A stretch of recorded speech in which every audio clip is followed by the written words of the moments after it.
Everybody, good evening, everybody. My name's Tom Soane, the Anonymous Landlord, and thank you very much for joining me for this one. And do you know what? Today, the question came along. I've got £600,000 of cash to invest in property. How can I invest £600,000 of cash? So I wanted to share with you the advice that I've just given today on how to best invest, that's a rhyme, best invest £600,000 in cash, because it translates to any amount. Whatever amount of money you are thinking of investing in property, this is the same rule. So I wanted to share everything with you on that. I'm going to talk you through how I calculated the numbers. I'm going to talk you through the net profits, the true yield on that amount of money, the risks, the equity, the appreciation you could expect, but also I'm going to talk you through the mentality of investing that level of money. Now, like I said just now, this is going to be the same whether you've got 100 grand to invest in property or $1 million to invest in property. Doesn't matter, same kind of rule. Maybe it might take you a bit longer to get to these numbers, but now, this client that we're talking about right now, they'd inherited a ton of cash and they also had their own savings. So when I say 600 grand, it sounds like a lot of money, but it is just a number. Remember that, it's just a number. It all translates into property very simply.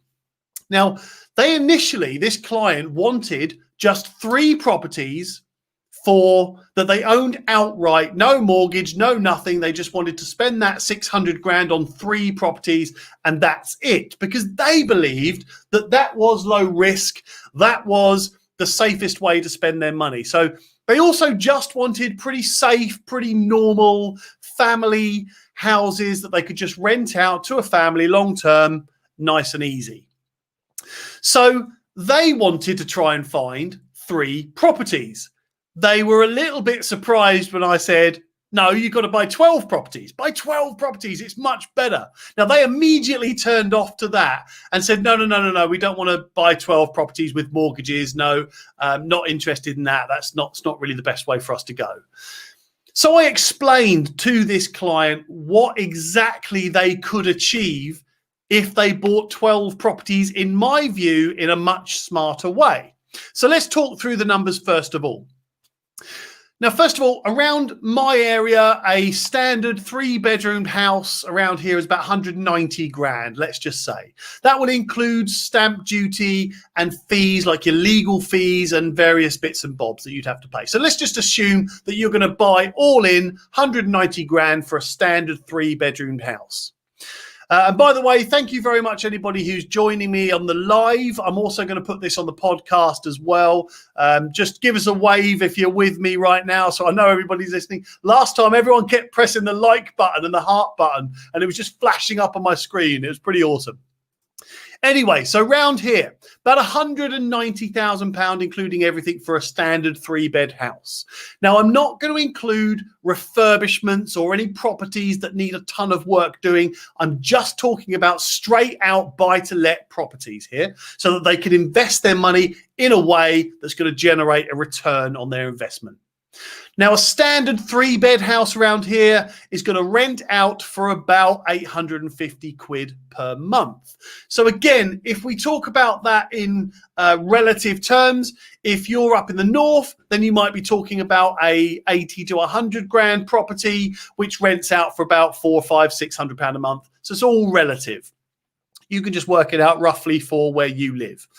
So net profits on 3 properties. Now, remember at the beginning, they only wanted 3 properties with no mortgages. So I worked it out for them. And as we went through it, they would have owned outright 3 properties with £600,000 of equity, roughly speaking. It might be a little bit less, might be a little bit more, whatever. 600 grand's worth of equity, and that would generate them 2.5 grand per month in rental income. Nice. Then you take away your management and your maintenance for looking after that property, because they did say that they don't want to have any hands-on involvement in it. Then that would generate them a net profit of £2,000 a month. Now you take that, right? That's a nice little income. All right.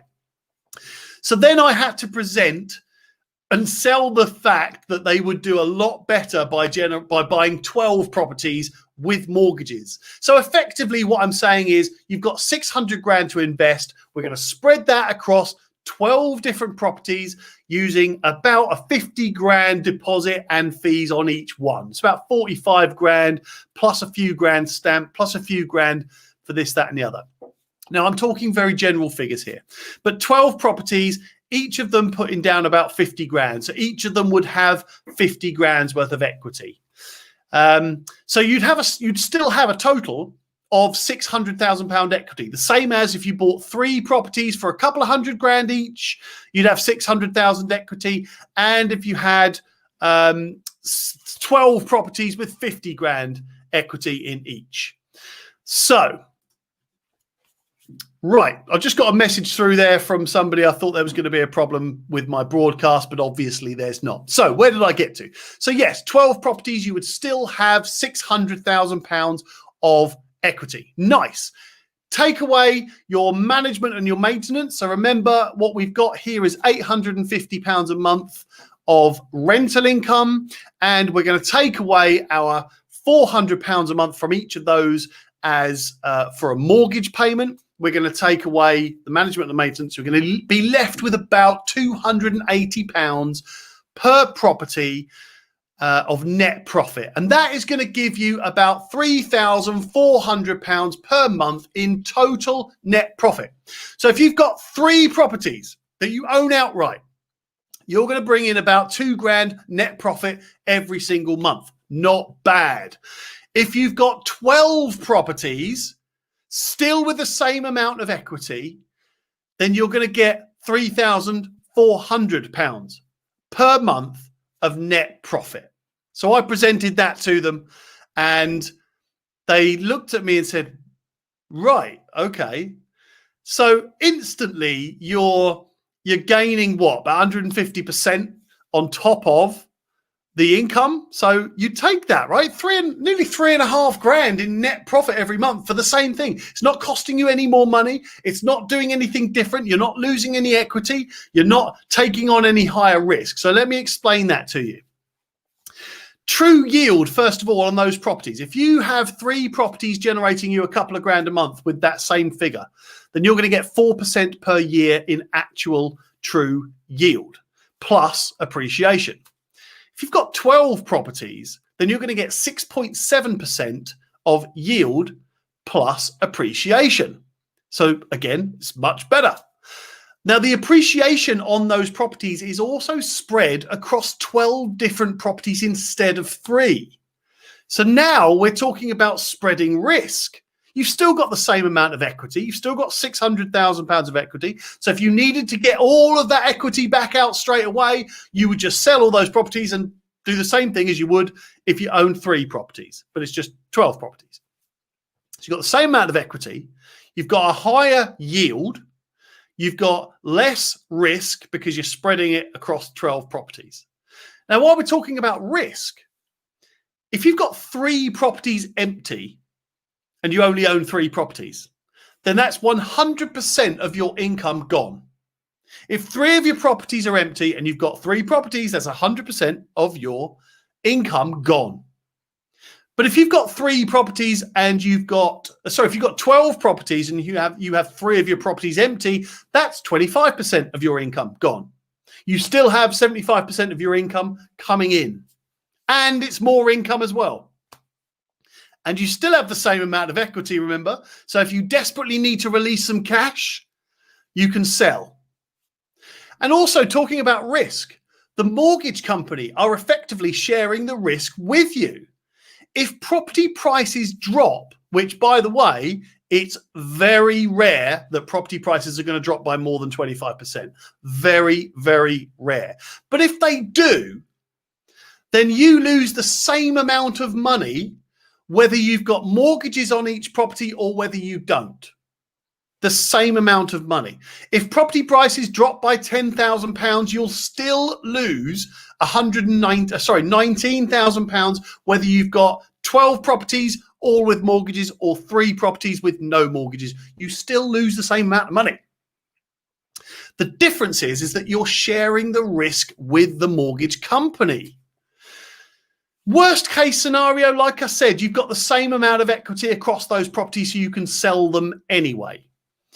Now, also talking about appreciation, like I said, you've spread it over the same amount of money, over more properties. If you've got 12 properties, you share that appreciation. But it's also likely that the appreciation is going to grow in different areas. So if you have one of your areas grows faster than the others, then you're going to benefit more because you've got more properties spread across more areas, meaning you get the benefit of growth areas. Now, there is a bit of a mentality around all this. I agree. It's always built into us that it's bad to have mortgages, bad to have debt. But the problem with that is that the best investors that make the most money, they use mortgages or they use financing in some way in order to make more profit across more properties and spread their risk much more evenly. So, for an example, if I lent you 600 grand, and whoever's watching this, give me a yes or a no to this. If I lent you £600,000 and I charged you 3% interest rate per year, then would you happily use that to make 10% of interest? Or sorry, 10% of profit. So you'd basically be making 7% free, right? If I gave you 600 grand and charged you 3% per year, and then you were going to get 10% per year, that's free money, right? Yeah, I think everyone should agree with that. But the problem is that we're taught, yes, exactly, Nick, right? So I'll tell you what, I'll lend you 600 grand and I'll charge you 3%. But the trouble is that we're told that debt is bad and we're bred to believe that. But debt is only bad if you don't use it properly. And debt can be hugely profitable if you do it correctly. Yes, pay it off quickly, or you can use it to your advantage to make more money and use the debt to pay itself off. Imagine that. Someone lends you some money and then you use the money they lent you to pay them off, using the profits that you're making from the amount of money they lent you. Well, that is property investing. And that's how the most successful people do it. You control that debt, by the way. It's probably worth mentioning that there is a bit of a fear around debt. And I know I've veered off on a tangent a little bit here, but I think it's relevant because right at the beginning of this, I said that this client, was very apprehensive about taking mortgages. They wanted to own 3 properties for £600,000, if you remember that. But actually, I'd presented to them to buy 12 properties, 50 grand a pop as a deposit and fees. Nice. You take that, right? Anyway, you control that debt. You are in charge of it. You can pay that off anytime you want. You can sell a couple of them. But either way, you are in charge of it. And you make less money by not using debt to your benefit. Now, if you let debt get out of control, that's a different thing. I'm not talking about credit cards and stuff like that here. I'm talking about stuff like a mortgage, which is charged against your property. So it's always secure for the lender because they've got the property to fall back on, and it's secure for you because it's controllable debt on an asset that you can sell if you need to, and there's always high demand. Now, I have talked a lot about demand and due diligence and stuff, so do make sure you're doing your due diligence, not just on the property, but also on the lenders, on the debt, on the calculations.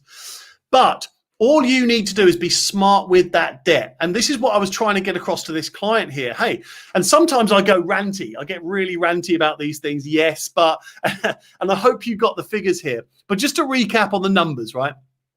The client has got £600,000 that they want to invest in property. And they said they want to own 3 properties outright, no mortgage, no nothing. I then said, rather than 3 properties, buy 12 properties. And they went, no, we can't do that. We can't have mortgages, no. Until I told them the numbers. And just to quickly recap on the numbers, because I love these numbers. And this is actually quite common, these numbers here. If you have 3 properties, you're going to make a net profit of about £2 grand a month. Now, this is where I live. This is going to be relative to where you live. This customer's spending 600 grand. You get a property for about 190 grand a pop for a 3-bed house down here. Management and maintenance is normally about 20% of the rent, there or thereabouts. So this customer would have 3 properties with £2,000 a month coming in net with £600,000 of equity. Whereas if they do my plan was to buy 12 properties where they'd still have £600,000 of equity. They'd still be paying their management and maintenance 20%. They'd also be paying a mortgage at about, say, what, £390, £400 a month. But they'd have about £280 to £300 net profit every single month, which is about just under £3,500 per month in net profits, rather than £2,000 a month net profits. Same amount of equity, more return on investment, higher yield, lower risk. Because remember what I said, if you've got 3 properties and 3 of your tenants vacate, then you lose 100% of your income. If you've got 12 properties and 3 of your tenants vacate, then you only lose 1/4 of your income. So look, I hope that helps. What I'm trying to get across here is that this was the advice I gave, and it's a shame that we're so deeply embedded in the belief that debt is a bad thing. Debt is a great thing if you use it properly and you're in charge of it and you're in control of it. Now, again, I'm not talking about crappy credit card debts and things like that. I'm talking about proper, manageable and controllable debt. Like I used that analogy with Nick there. And if I lent Nick £600,000 and charged him an interest rate of 3%, he would take that and turn it into a 10% return on his investment. And that's 7% free money. All right, that's literally a bludgeon calculation because there are other things involved. But you get what I'm saying. If you can borrow it at one rate and lend it out or use it and get a return on investment at another rate, it's free money if it's someone else's money you're using. So I hope that helps. And look, this all came about, oh, hang on, what's this? Can you tell us about refurbishing as if you will have to replace 12 bathrooms costs you more than 3 bathrooms? Correct, but you have to do the same calculation. If you've got 3 bathrooms, what's the likelihood of 12 bathrooms having to be replaced at the same time? Fairly minimal. And you also have nearly twice the amount of income coming in as net profits. So if you had to replace 3 bathrooms a year across your 12 properties, then you're covered. If you have to replace one of your bathrooms a year, if you only have 3 properties, then you're covered. So I get what you're saying, but you just relate your calculation to whatever you need to spend. Now, if you're bearing in mind right at the beginning of this as well, Robert, I can't pronounce your surname. Robert, is it Gruska? Have I said that right? Let me know. Bearing in mind right at the beginning of this, I was talking about already done up properties for this type of customer. They didn't want to get involved in refurbishing. They didn't want to get involved in anything that needed work. So we're talking about done up, already done properties. So your investment is going to incorporate the costs involved. So in that exact calculation, at £600,000 to buy 3 properties at 190 grand each, you just need a little bit more to spend. So you might be able to buy a lower price property. Hang on, I'm not really making sense there. What I'm getting to is that if you're spending £190,000 on a 3-bedroom house around here, it's already done up, already looking good, already ready to go. If you need a new bathroom, you're probably going to buy it for £180,000. So then it comes down a bit in value and you've got a bit of extra money free to invest in the bathroom. Hopefully that makes sense anyway, Richard. What's this? Graham has said, hi, Tom. Started with a similar amount in November 2019. Awesome. How did you get on, Graham? I mean, you don't need to share figures, but is it good or is it not really growing? Because you know what? I've just started working with a client, or just about to start working with a client who we're talking about similar figures with,